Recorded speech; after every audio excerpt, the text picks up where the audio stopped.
ഓം ശ്രീ ഗുരുഭ്യോ നമ. 2006. അമ്മ യൂറോപ്പിലാണ്.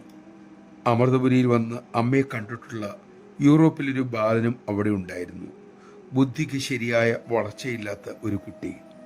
അവൻ അമൃതപുരിയിൽ വച്ച് തബല വായിക്കാൻ പഠിച്ചിട്ടുമുണ്ടായിരുന്നു.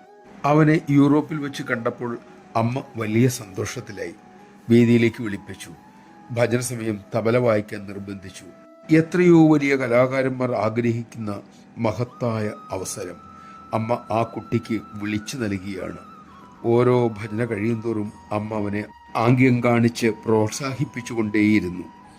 ധ്യാനസമയം പിടിച്ച് അവനെ അടുത്തിരുത്തി. വേദിയിലേക്ക് കയറിയപ്പോൾ അവനെ മുന്നിൽ നടത്തി. പുഞ്ചിരിയിലൂടെ, കൺകോണുകളിലൂടെ, ആംഗ്യത്തിലൂടെ അമ്മ അവനോട് സംസാരിച്ചു കൊണ്ടേയിരുന്നു. അവൻ അതൊക്കെ വ്യക്തമായി മനസ്സിലാക്കുകയും അനുസരിക്കുകയും ചെയ്തു. നമഃശിവായ.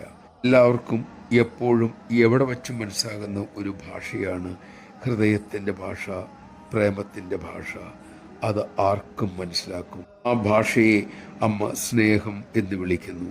സ്നേഹം വളരാനായി തിരുനാമജപത്തോടുകൂടിയ സേവയുടെ പാത അമ്മ നമുക്ക് തെളിച്ചു തരുന്നു. അതിലൂടെ പോകാൻ നമുക്ക് ശ്രമിക്കാം.